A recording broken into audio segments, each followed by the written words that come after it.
Welcome back to Shovan online English school. যে সকল শিক্ষার্থীরা নবম শ্রেণীতে পড়ছেন অথবা দশম ও এসএসসি ও দাখিল পরীক্ষায় অংশগ্রহণ করবেন সেই সকল শিক্ষার্থীদের জন্য অত্যন্ত গুরুত্বপূর্ণ একটি আজকের আলোচনা, সেটি হচ্ছে সেন্স অফ সেলফ এই শিরোনামে আপনাদের যে ইউনিট 1 রয়েছে। এখানে ইউনিট 1 এবং লেসন 1 এ আপনাদের সুন্দর একটি স্টোরি দেওয়া হয়েছে, যে স্টোরিটি আপনারা অনেকে একটু বিরক্ত বোধ করবেন পড়ার সময়।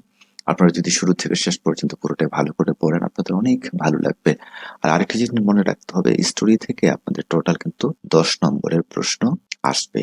সো স্টোরিগুলো অ্যানালাইসিস করে সুন্দর করে পড়তে হবে। আমরা আজকে স্টোরিটা অ্যানালাইসিস করে পড়বো না, কারণ অ্যানালাইসিস করে স্টোরিটা আমরা দুটো পর্ব অলরেডি আপলোড করেছি।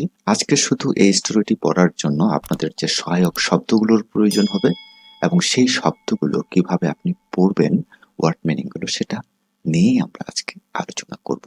তো শুরুতে দেখেন, এই যে স্টোরিটা এভাবে শুরু হয়েছে, economy and education are two major factors that segregate people in a society. তো এই যে স্টোরিটা রয়েছে, এই স্টোরিটির শব্দগুলো আগে জানবেন, অথবা আমি যে শব্দগুলো এখানে দিচ্ছি আপনি এটা আপনার বইতে লিখে রাখেন। শুধু শব্দটা জানলেই হবে না, পাশাপাশি আপনাকে তার সিনোনিম, অ্যান্টোনিম, সেটি কি নাউন, এর ভার্ব ফর্মটা কি হবে বা অ্যাডজেক্টিভটা কি হবে, এইভাবে জিনিসগুলো যদি জানতে পারেন বা নোট করতে পারেন, আর এটা অবশ্যই নবম শ্রেণীর শুরুর দিক থেকে এইভাবে পড়া শুরু করবেন, তাহলে আপনার ভোকাবুলারি পাওয়ারটি অনেক বেশি বেড়ে যাবে। যে কোনো পরীক্ষায় সর্বোচ্চ নম্বর পাওয়ার একটা গুরুত্বপূর্ণ বা সেক্রেট বিষয় হচ্ছে যে ভোকাবুলারি খুব বেশি সমৃদ্ধশালী হওয়া। খেয়াল করেন আমরা যেভাবে সাজিয়েছি, এখানে আবার পার্টস অফ স্পিচটাও আমরা দিয়ে দিয়েছি। যেমন প্রথমটা আমি আপনাদের একটু বুঝিয়ে দিই, ইকোনমি, এটি হচ্ছে নাউন পার্টস অফ স্পিচ, যার অর্থ অর্থনীতি বা টাকা পয়সা। এরপরে রয়েছে সিনোনিম হিসাবে ফাইন্যান্স, সিস্টেম। অ্যান্টোনিম পোভার্টি, দারিদ্র্য। এর নাউন ফর্মটি হচ্ছে ইকোনমি, এর কোনো ভার্ব ফর্ম নেই। অ্যাডজেক্টিভ ফর্মটি হচ্ছে আমাদের ইকোনমিক। ঠিক এইভাবে যদি বুঝে পড়েন, দেখেন আপনি যদি একটা ওয়ার্ড পড়েন তাহলে তার 4টা শব্দ কিন্তু আপনি অনায়াসে কভার করতে পারছেন, যে নাউনে কি হবে, ভার্বে, অ্যাডজেক্টিভে, অ্যাডজেক্টিভ গুলোর সাথে সচরাচর এলওয়ে যুক্ত করলে আমরা অ্যাডভার্ব গুলো পেয়ে যাই। এভাবে কিন্তু আপনাকে ওয়ার্ড বানানো শিখতে হবে নিজের থেকে।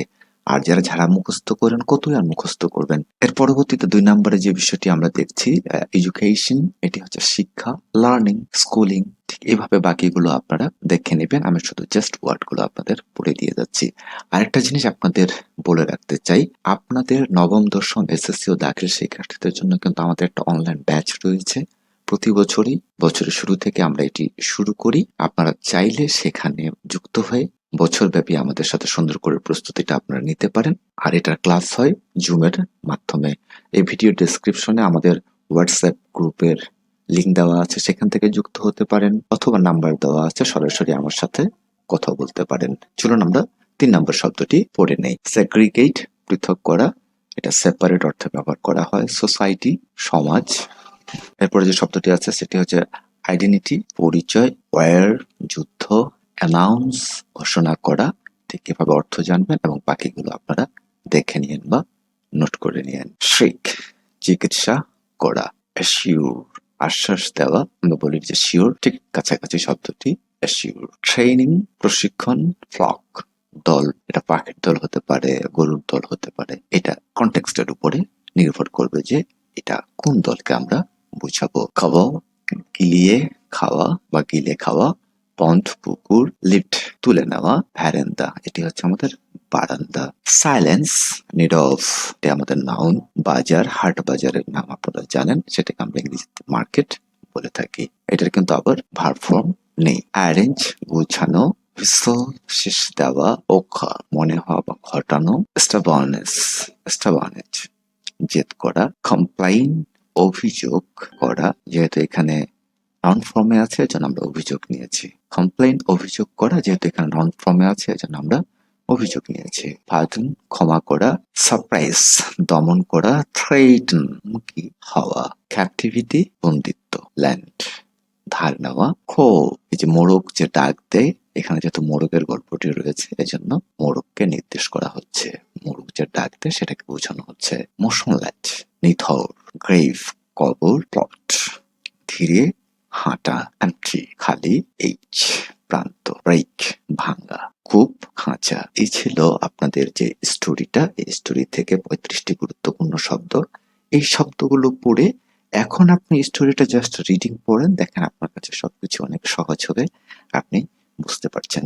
শিক্ষার্থীরা, এই ছিল আমাদের ইউনিট 1 লেসন 1 এর মিস্টার মতি গল্পের তৃতীয় পর্বটি। আমরা এর আগে 2টা পর্ব আপলোড করেছি। সেই পর্বতে অ্যানালিসিস রয়েছে, প্রশ্নের উত্তর রয়েছে, ইত্যাদি বিষয়গুলো।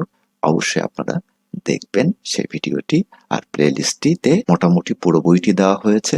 সেই বইটা কিন্তু অবশ্যই শেষ করবেন, তাহলে আপনি অন্যদের থেকে এগিয়ে থাকবেন।